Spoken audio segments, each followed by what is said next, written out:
siege of Vicksburg and its outcome of Confederate defeat ultimately led to the splitting of the Confederacy and eventually its defeat in the Civil War. With almost every major city along the Mississippi River in the Union Army's hands, Vicksburg was the last strategic point in the way between the Union's complete control of this vital supply route to the Confederacy. After vigorous research, I gained knowledge that changed my entire perception of the cruciality of the siege of Vicksburg and the point it played in a major effect of the outcome of the Civil War. The information I'm about to present will hopefully relay the same views and aspects of this event. The siege of Vicksburg was a bloody, gruesome, hard-fought battle that helped turn the Civil War ultimately in the Union's favor. As stated in the book, Vicksburg, 47 Days of Siege, Vicksburg was destined to become a femme fatale among history's strategic cities. Vicksburg, with its high, rising bluffs looming over the river, was a defender's dream, as batteries for the Confederacy could be fired effectively onto the ships below. Vicksburg was also deep within Confederate lines, and surrounding the city was marshes and swampy terrain. This made taking Vicksburg a logistical and statistical nightmare for anyone trying to attack the city. However, the more difficult our possession proved, the more passionate became General Grant and the Union Army's advances. Grant ordered 30 Union ships to run the gauntlet of Vicksburg batteries in order to ferry his men from the west bank of the river onto the east side of the river. As you can see here on this picture above, you can see the bluffs of Vicksburg firing upon the ships of the Union running the gauntlet. This placed General Grant and his troops of roughly 40,000 men just south of the town of Vicksburg. In preparation for the siege of Vicksburg, Grant attacked the city of Jackson, Mississippi in order to prevent any potential attack from the rear during the siege. This allowed Grant to completely concentrate his forces on Vicksburg and its defenders. The inevitable battle was to be a battle of sheer willpower and ingenuity that was displayed greatly on both sides. Once the city was surrounded by Grant's forces, the Union Army launched a frontal assault on the city's defenders.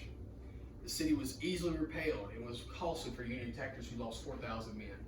This attack finalized Grant's decision to lay siege to the city in order to starve out its defenders. The battle brought forth great battlefield ingenuity, like hand grenades, mobile infantry cover, and even mining techniques in an attempt to break through the Confederate defenses. Confederates created primitive hand grenades by placing a time fuse in cannonballs and rolling them downhill towards the enemy's trenches for great effect. The Union Army used bales of logs or cotton to protect their troops as they progressed trenches that would envelop the city. After weeks of laying siege, the Confederate forces showed no signs of surrender, leading Grant to institute a mining project that would tunnel underneath the Confederate lines. Once the mine was in place, the Union forces placed hundreds of pounds of gunpowder at the end of the tunnel to blow a literal hole in the Confederate lines.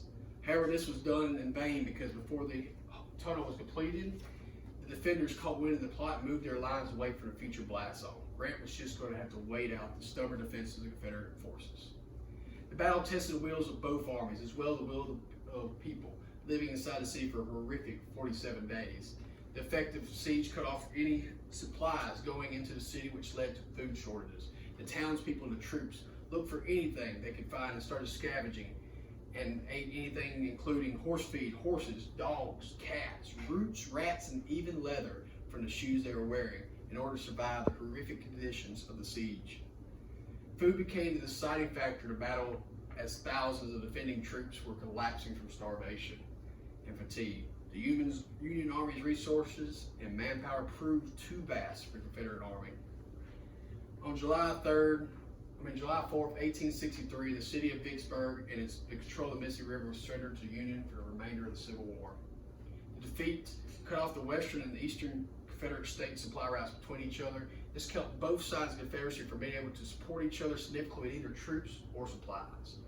This also completely shut off any notable supply routes that were used along the Mississippi River going north and south. This battle was one of the most epic conflicts in the Western theater, displaying great courage and ingenuity from both sides of the battle. The surrender of the city of Vicksburg was one of the most significant battles of the Western theater of the Civil War. The siege of Vicksburg was bloody and tested the will and strengths of both sides of the conflict. However, the Union Army proved their will and resources exceeded those of their opponent, and and the great city of Vicksburg, along with the mighty Mississippi, was now in Union control. Thank y'all. That concludes my speech. Yeah.